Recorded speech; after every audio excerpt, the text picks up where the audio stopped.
আসসালামু আলাইকুম রহমতুল্লাহি ওয়া বারাকাতুহু। আজকের ক্লাসে সবাইকে স্বাগতম।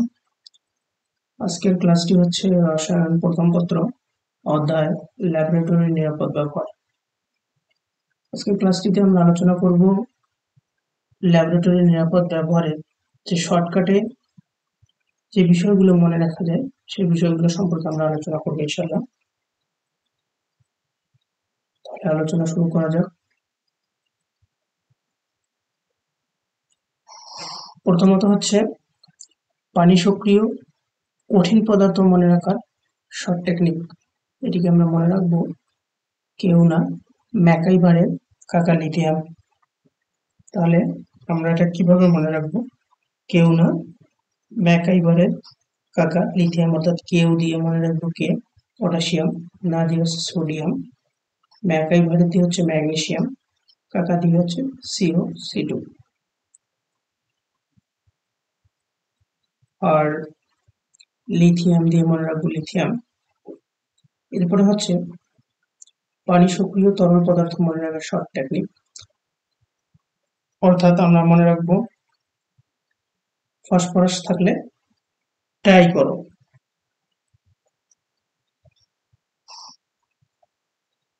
ফসফরাস দিয়ে আমরা মনে রাখবো ফসফরাস ট্রাইক্লোরাইড, থাকলে দিয়ে মনে রাখবো হচ্ছে থায়োনিল ক্লোরাইড। এর পরবর্তীতে হচ্ছে পানির সংস্পর্শে আগুন ধরে রাখার ধরে মনে রাখার শর্ট টেকনিক।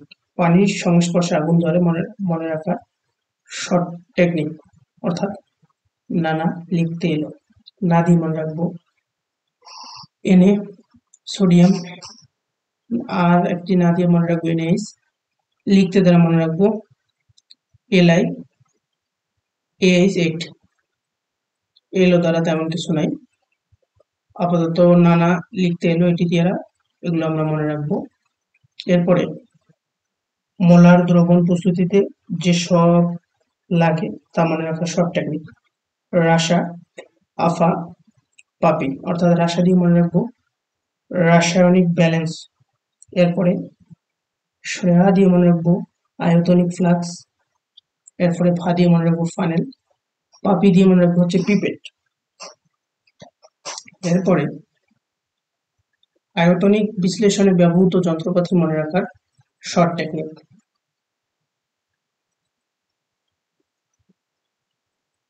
এটা দিয়ে আমরা মনে রাখবো পাপা বাসায় মেজারিং ফ্লাক্স নিয়ে এলো, পাপা দ্বারা মনে রাখবো হচ্ছে পিপেট, বাসা দিয়ে মনে রাখবো বুলেট, মেজারিং দ্বারা মনে রাখবো মেজারিং ফ্লাক্স, ফ্লাক্স দিয়ে মনে রাখবো কনিক্যাল ফ্লাক্স। এরপরে কঠিন জারক পদার্থ মনে রাখার শর্ট টেকনিক।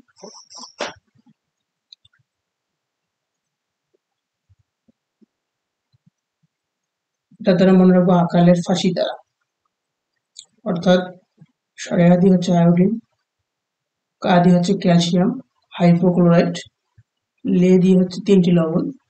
1 নম্বর হচ্ছে নাইট্রেট লবণ, পারঅক্সাইড লবণ, পটাশিয়াম ফেরোসায়ানাইড লবণ। ফা দিয়ে মনে রাখবো ফেরিক অ্যাসিড, সি দিয়ে মনে রাখবো সোডিয়াম নাইট্রেট। তাহলে আমরা আবার বলি, কঠিন জারক পদার্থ মনে রাখার শর্ট টেকনিক। আকালের ফাঁসি দ্বারা আমরা মনে রাখবো সরিয়া দিয়ে মনে রাখবো আয়োডিন, কা দিয়ে হচ্ছে ক্যালসিয়াম হাইপোক্লোরাইড, লে দিয়ে 3টি লবণ অর্থাৎ নাইট্রেট লবণ, পারঅক্সাইড লবণ, পটাশিয়াম ফেরোসায়ানাইড লবণ। ফা দিয়ে ফেরিক অ্যাসিড মনে রাখবো এবং সি দিয়ে মনে রাখবো সোডিয়াম নাইট্রেট। আমরা এগুলো মুখস্থ রাখার সুবিধার্থে এই ট্রিক্স গুলো আমরা অবলম্বন করতে পারি মুখস্থ রাখার সুবিধার্থে। এরপরে তরল জারক পদার্থ মনে রাখার শর্ট টেকনিক। বস হাইপার কমায়, বস দিয়ে মনে রাখবো ব্রোমিন, হাই দিয়ে মনে রাখবো হাইড্রোজেন পারঅক্সাইড, পার দিয়ে মনে রাখবো পারক্লোরিক অ্যাসিড, কমায় দিয়ে ক্রোমিক অ্যাসিড। তাহলে তরল জারক পদার্থ মনে রাখার শর্ট টেকনিক কি? বস হাইপার কমায়, অর্থাৎ বস দিয়ে মনে রাখবো ব্রোমিন, হাই দিয়ে মনে রাখবো হাইড্রোজেন পারঅক্সাইড, পার দিয়ে মনে রাখবো পারক্লোরিক অ্যাসিড, কমায় দ্বারা মনে রাখবো ক্রোমিক অ্যাসিড, এবং সি দিয়ে মনে রাখবো সোডিয়াম নাইট্রেট। এরপরে সফট গ্লাস দিয়ে তৈরি জিনিসপত্র মনে রাখার শর্ট টেকনিক। সফট গ্লাস দিয়ে তৈরি জিনিসপত্র মনে রাখার শর্ট টেকনিক, অর্থাৎ রিফা ইস ওয়াচিং সফট পিকাল, এটি দ্বারা আমরা মনে রাখতে পারি।